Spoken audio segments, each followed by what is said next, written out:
Aujourd'hui, nous allons voir comment changer très simplement deux modes d'affichage en utilisant le tableur Excel 2010. Donc, vous voyez ici, je suis actuellement dans le mode d'affichage standard, ce qui m'affiche donc cellule par cellule mon document. Donc, si vous souhaitez créer un document que vous souhaitez par la suite imprimer, il est mieux d'utiliser le mode d'affichage mise en page. Donc, pour l'activer ce mode d'affichage, je peux par exemple me rendre dans la barre d'état du logiciel et cliquer ici sur ce deuxième icône, vous voyez le mode mise en page. Je clique une fois dessus et automatiquement donc, vous allez avoir ce mode qui va s'activer. Donc dans ce mode, vous avez la possibilité donc de voir les en-têtes et pieds de page, mais également donc à quel endroit sera coupé les différents tableaux que vous avez créés. Donc vous voyez ici, j'ai par exemple une coupure entre la colonne département et la colonne région.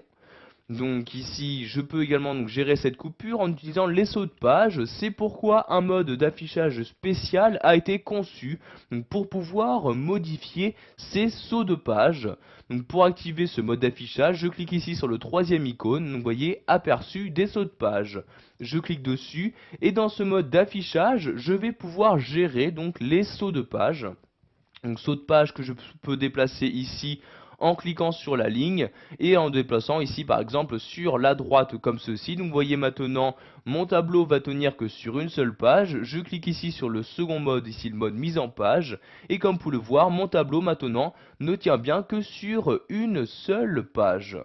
Donc pour afficher maintenant tous les autres modes d'affichage de votre document, vous vous rendez en haut dans le ruban Office et cliquez ici sur l'onglet Affichage.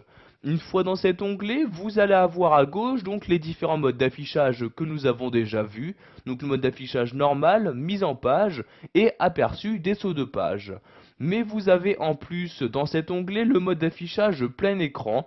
Donc vous cliquez dessus pour l'activer et vous avez donc dans ce mode d'affichage toutes les fonctionnalités qui disparaissent. Donc par exemple, en haut, vous n'avez plus le ruban Office, en bas, vous n'avez plus la barre d'état. Vous n'avez juste donc que votre document que vous avez créé.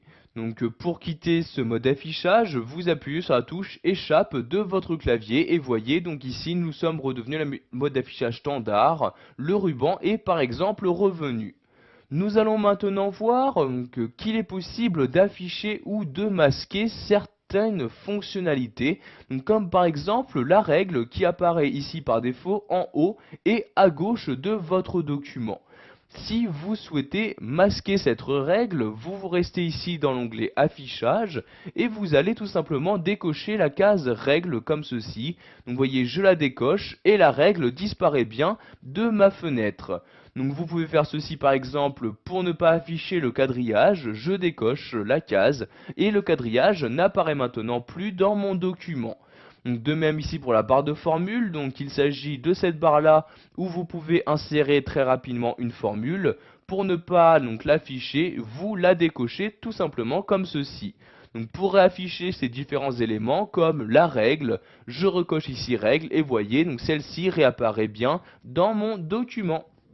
Voilà, vous savez maintenant quels sont les différents modes d'affichage proposés par Excel 2010.